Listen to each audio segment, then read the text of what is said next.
call this meeting to order. And I don't know, do we have someone that takes a roll, or do we introduce ourselves, or what's the best way of doing it?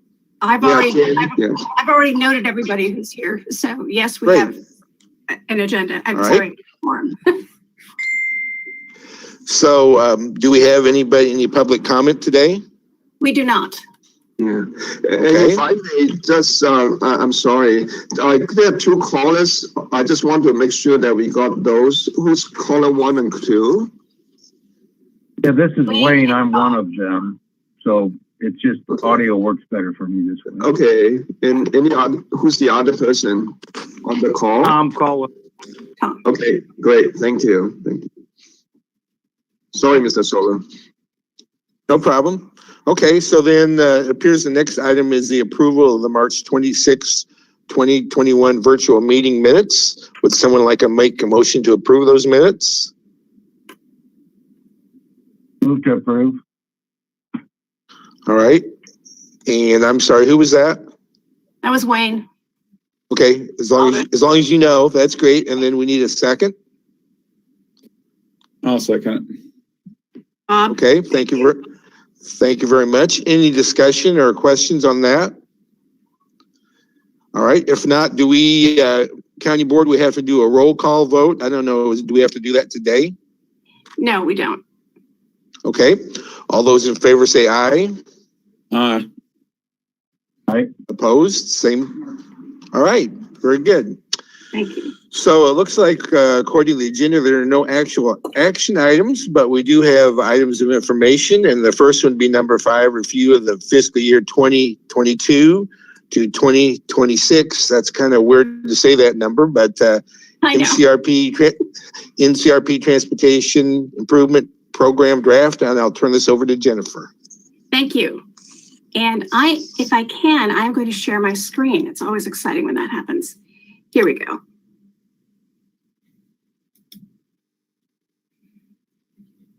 All right, you should be seeing a 2-page spread with pie charts on the left and a table on the right.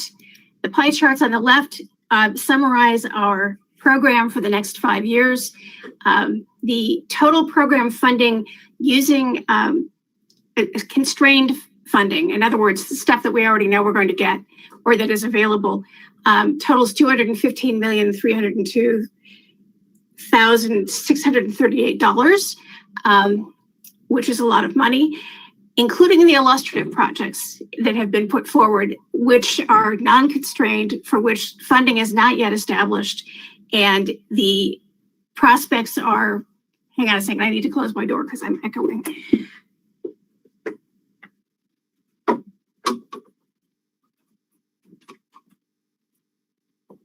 Sorry, I should have thought of that sooner. Anyway, so the pie chart on the bottom, obviously with the illustrative or not yet funded entirely or at all, things takes it up to 301 million, which is an awful lot of money.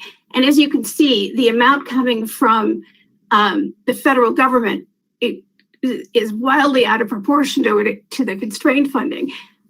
So there's a lot of expectation in terms of potential funding for those kinds of projects. I'm going to go back a little bit here and see if I can turn this around. Probably not. On the previous page, on page 14, you'll see a breakdown over the 5 years of all of the funding sources used. I'm sorry, I can't turn this over or switch it over in this document. But in the version you got, it's, again, comes to the same numbers for the constrained program. I'm trying to think if there's anything else that really has to leap out and bite us. Maybe here. No? Here. On the right-hand page, I'll see if I can blow this up a little bit. Maybe. Oops. This is the history of the funding sourcing since 2007. And as you can see, it's pretty volatile.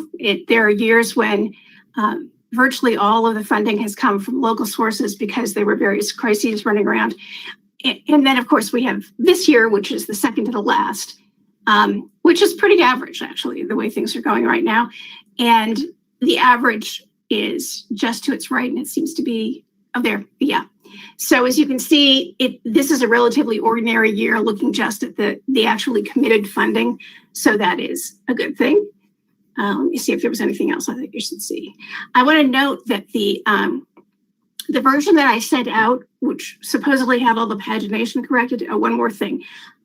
This document comes with a series of maps, but they haven't been completed yet because I need to snag someone to do that.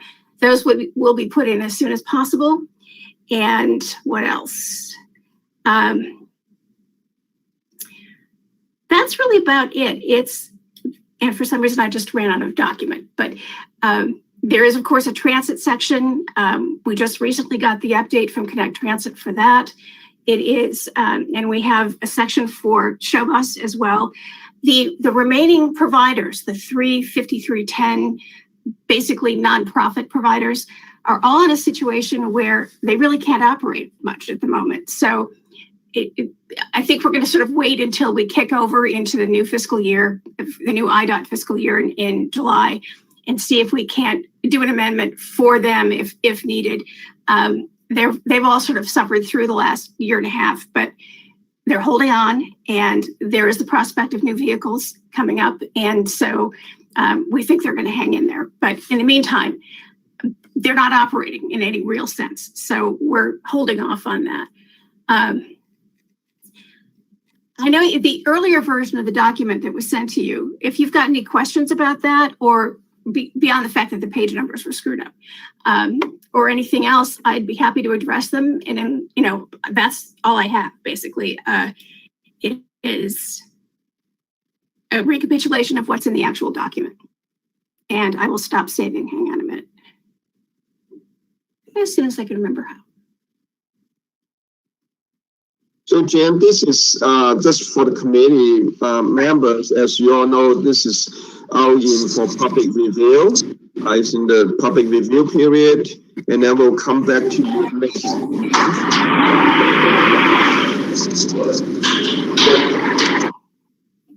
You'll come back. Okay, there's a lot of background noise somewhere. Yes.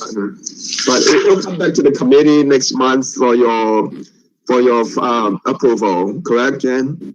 Correct. That will be on June 25th. And that day we will also be doing the policy committee review and we hope approval of our work program for 2022. So those two things, and we'll have everything to you in final form as early as possible so you have a chance to take a look at it. I don't expect much in the way of change on the transportation improvement program. We got the update for the IDOT projects about 2 days before we were due to publish, or before the technical committee meeting. So we managed to get that in. And everyone has had numerous opportunities to look over based on the corrections or changes. But for the most part, I think we're done with that. And with the Unified Work Program. Yeah, so it will go to the technical committee first before it comes to you.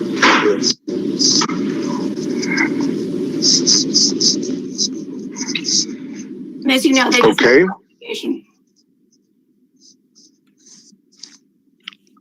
All right. I guess, any other questions?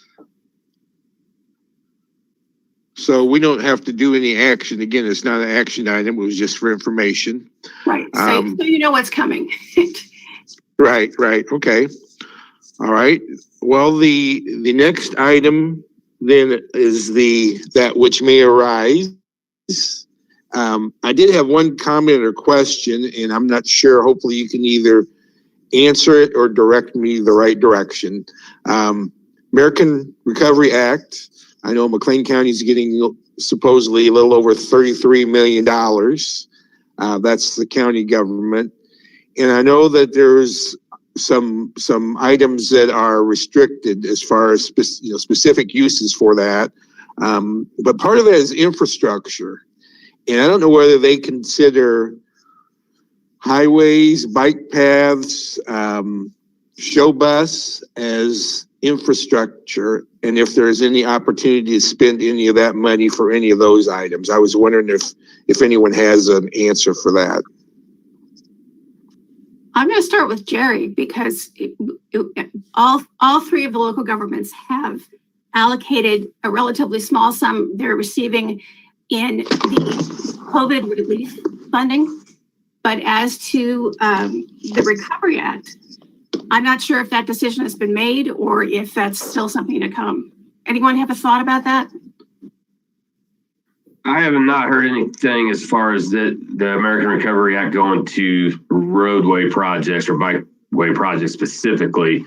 Okay. Now there is other infrastructure type projects like water and maybe sewer type projects, but I don't know anything about road. I did hear, or I was at a meeting, and I don't know how. I think the National Association of Counties was kind of proposing this about maybe having some of those funds reimburse some of the motor fuel tax that we've been lost out on over the last year or so, but I have not heard how that would be done, whether it's a formula or anything like that, but it's something I'm going to keep in the back of our mind. If Wayne or Kevin, if you have any insight on this or have heard anything, please jump in.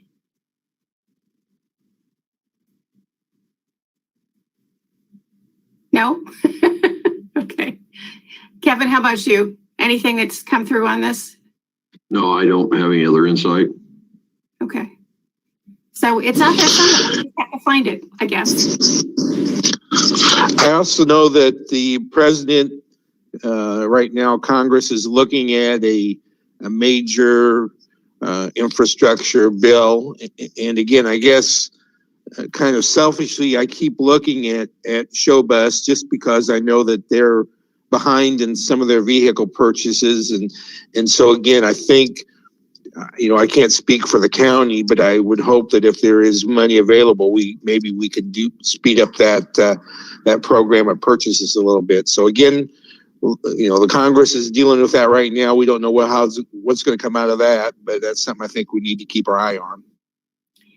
One thing that may help in terms of Showbus is that there's another round of the consolidated vehicle purchase coming up at long last. It's been almost 2 years, I think.